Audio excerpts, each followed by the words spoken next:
বাঘের মুখ দেখলে পরের দিন আর সূর্যের দেখা পাওয়া যায় না, মানে বাঘের হাতে তার মৃত্যু হয়, এরকম একটা ভয় আছে এখানকার লোকাল লোকেদের। সুন্দরবন পশ্চিমবঙ্গের দক্ষিণে অবস্থিত সর্ববৃহৎ ডেল্টা অঞ্চল। এই সুন্দরবনে জীববৈচিত্র্যের এত অপার ভাণ্ডার সাজানো আছে যা প্রতি মুহূর্তে আপনাকে বিস্মিত করবে। তাই এই শীতের আমেজে মাত্র 2-3 দিনের ছুটি নিয়ে ঘুরে আসুন এই সুন্দরবন থেকে।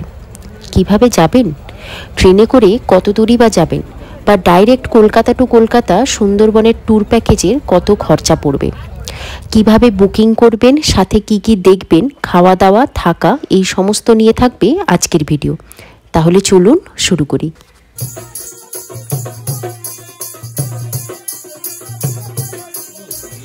আমরা অনন্যা ট্রাভেলারের সাথে 2 নাইট 3 ডেজের এই নৌকোটি বুক করেছিলাম। কলকাতা টু কলকাতা এই ট্রিপটির খরচা পড়েছিল পার হেড 5,000 টাকা। আর যদি আপনারা গদখালি থেকে নৌকোতে উঠে পড়েন তাহলে খরচা পড়বে 4,000 টাকা মাথাপিছু। কলকাতা থেকে পিক আপ করে আমাদের পৌঁছে দিল এই গদখালির জেটিতে। উঠে পড়লাম নৌকোতে। নৌকোর নিচে রয়েছে শোয়ার জায়গা। যদি কেউ অসুস্থ বোধ করেন বা ওপরে ঠান্ডা হাওয়া সহ্য না হয় তাহলে নিচে থেকেও দারুণ শোভা দেখতে পারেন।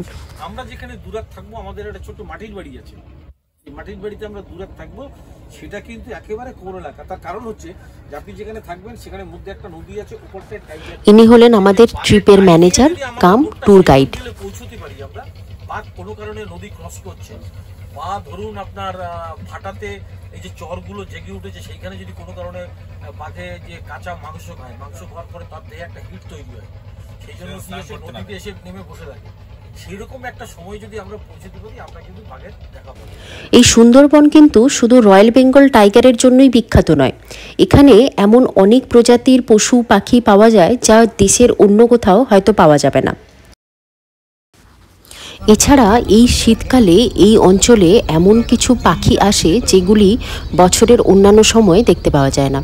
এগুলিকেই পরিযায়ী পাখি বলে। ঝাঁকে ঝাঁকে পরিযায়ী পাখি এখানে ডিম পাড়ার জন্য আসে, আবার শীত ফুরলেই কোথায় যে চলে যায় কেউ জানে না। প্রথম দিনের গন্তব্য হলো গোসাবাতে হ্যামিল্টন সাহেবের বাংলো। রবীন্দ্রনাথ ঠাকুর এই হ্যামিল্টন সাহেবের জন্য একটি বাংলো বাড়ি বানিয়ে দিয়েছিলেন, আর বানিয়েছিলেন নিজের জন্য একটি থাকবার স্থান। এই দুটি এই গোসাবাতে দর্শনীয় জায়গা।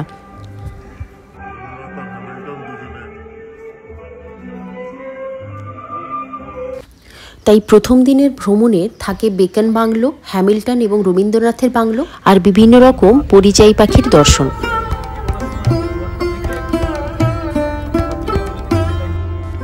সারাদিনের ঘোরাঘুরির পর বিকেলের পড়ন্ত রোদে যখন নদীর উপরে নৌকোয় ভাসতে ভাসতে চলেছি, তখনই আমাদের গাইড বললেন, প্রায় পৌঁছে এসেছি আমাদের হোটেলে, এবার রাত্রিবাস হোটেলে। অতিথি দেবো ভব, এরা সেইটা মনে করে বাই হার্ট। এরা বেরার সময় একটু রিসেপশন করে, হ্যাঁ, প্রত্যেককে বরণ করে নেবে, একটু চন্দনের ফোঁটা লাগাবে, দেবে, শঙ্খ বাজবে, আপনার ঘরে। ওকে, এত সুন্দর একটা অভ্যর্থনার আয়োজন দেখে অভিভূত হয়ে গেলাম। এবারে ঢুকে দেখব হোটেলটা কীরকম। মাটির তৈরি বাড়ি, দালান আছে সামনে, আর পরপর রুমগুলো সাজানো আছে, দেখতে ভারী সুন্দর।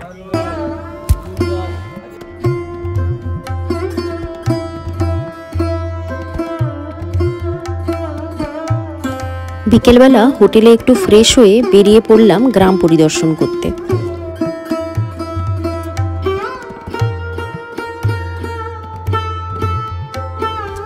প্রথমবার গ্রামের এরকম পরিবেশ দেখে যা দেখছি তাতেই মুগ্ধ হয়ে যাচ্ছিলাম।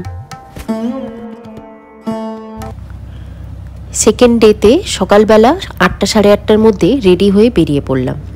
এই দিনের গন্তব্য হলো সজনেখালি টাইগার রিজার্ভ, পীরখালি, গাজীখালি, পাঁচমুখী সঙ্গম।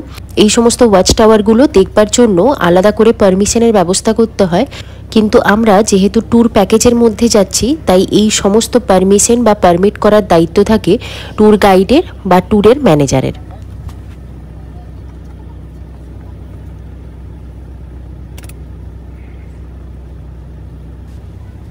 এই টাইগার রিজার্ভটিতে খাঁচায় পোড়া বাঘ কিন্তু দেখতে পেয়ে যাবেন।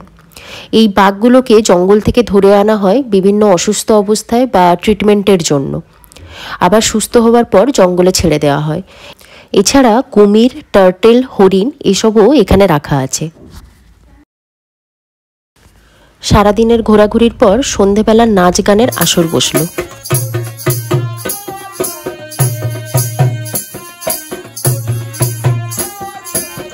আমাদের থাকার হোটেলে এই ঝুমুর নাচের নাচ গানের ব্যবস্থা করা হয়েছিল।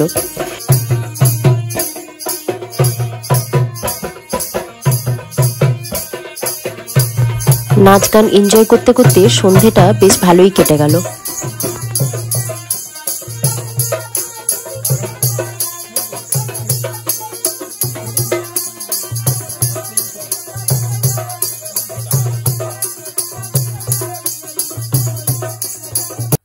তৃতীয় দিনের ডেস্টিনেশনে ছিল সুদর্ণখালি, বনবিবি, দোবাকি আর ঝিঙ্গাখালি ক্যাম্প সহ বিভিন্ন আইল্যান্ডে ঘুরে ঘুরে যাওয়া আর বাঘের দর্শন মেলে কিনা তার প্রতীক্ষা করা।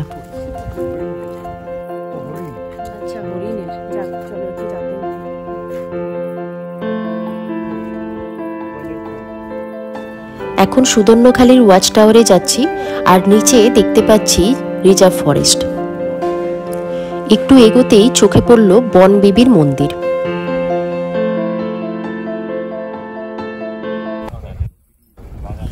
এখন বিভিন্ন আইল্যান্ডে আমাদের নৌকো চলেছে বাঘের খোঁজে।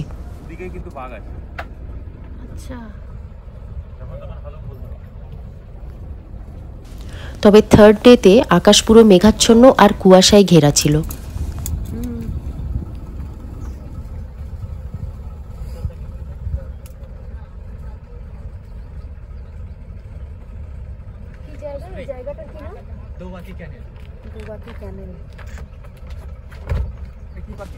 এই জায়গাটার নাম হলো দোবাকি ক্যানেল।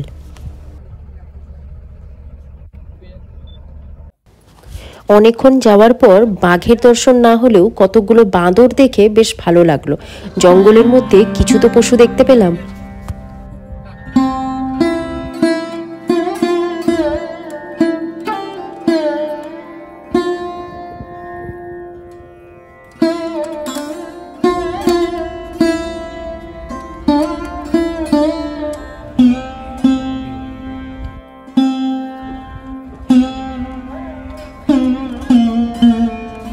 যেতে যেতে দেখা মিলল হরিণেরও।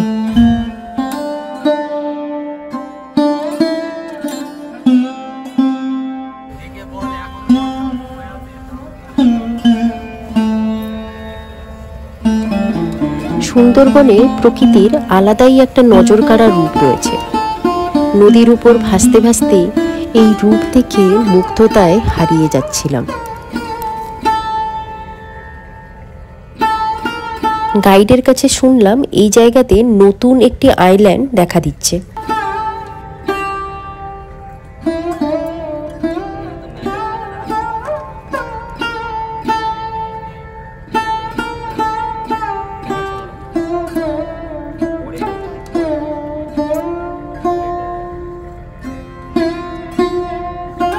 জলে তাকিয়ে দেখলাম ছোট ছোট জেলিফিশ ভাসছে।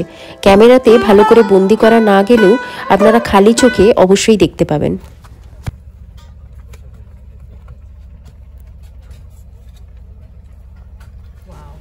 এবার দূরে দেখতে পেলাম কুমির বাবাজি রোদ পোহাচ্ছে, যদিও রোদ নেই।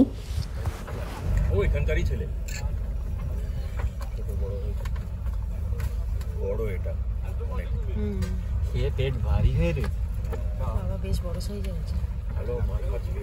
এই ব্যাকে রাখ না, অফিসে ব্যাকে রাখ, অফিসের সামনে তুই মাথা ঠেকে দিচ্ছিস, তাই তো অফিসের সামনে মাথা ঠেকে দিচ্ছিস। কুমির হয়ে গেল, হরিণ হয়ে গেল, বাকি আছেন বাঘ বাবাজি। চলুন দেখি বাঘের দর্শন পাওয়া যায় কিনা।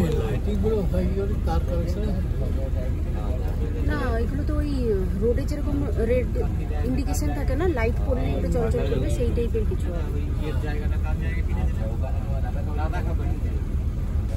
জঙ্গলের বিভিন্ন জায়গাতেই রেড সাইন করে ডেঞ্জার লেখা আছে। এই সর্বত্রই কিন্তু বাঘের আনাগোনা অবিরাম। নৌকোয় যেতে যেতে দেখলাম পুরো এলাকাটাই খাড়ি অঞ্চল, অনেক ছোট ছোট নদী এসে এই বড় নদীতে মিশেছে।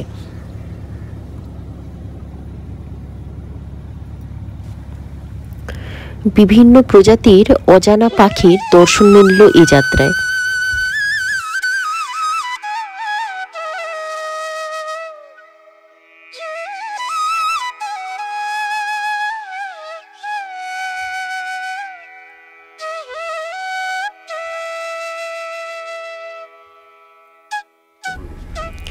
এ যাত্রায় বাঘের দর্শন না পেলেও এই ঠান্ডার মধ্যে সুন্দরবন ভ্রমণ বেশ ভালোই কাটলো আমাদের। রাতে ক্যাম্প ফায়ারের ব্যবস্থাও ছিল। আর এই ক্যাম্প ফায়ারের সাথেই শেষ করছি আজকের ভিডিও। যদি ভালো লেগে থাকে তাহলে সাবস্ক্রাইব করবেন। ধন্যবাদ।